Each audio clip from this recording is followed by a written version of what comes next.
اظهر، قفل خونه رو چک کن. کوثر، تو هم یه سر به گاز بزن تو آشپزخونه.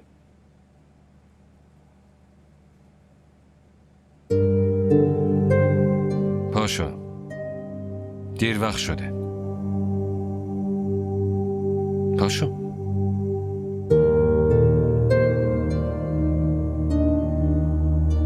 بیا.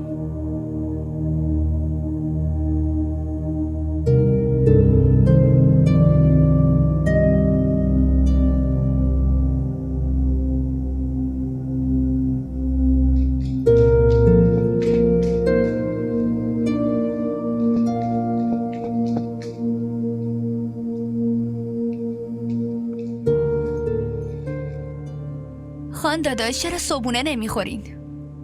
فقط یه فنجون چای میخورم.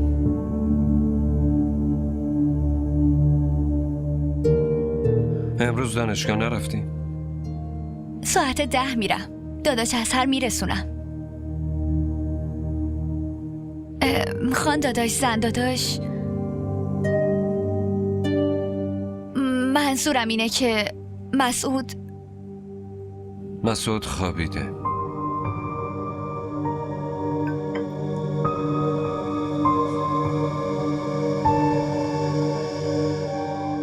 کجا؟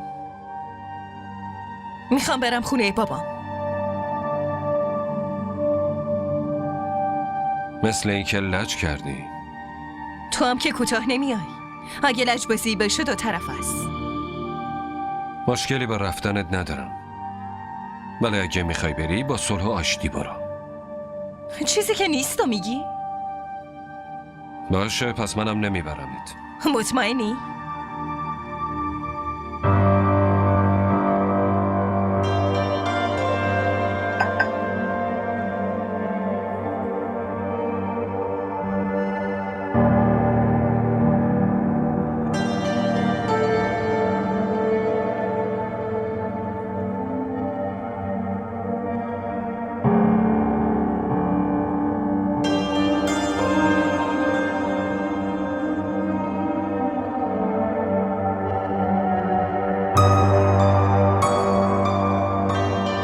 بگیر بشین.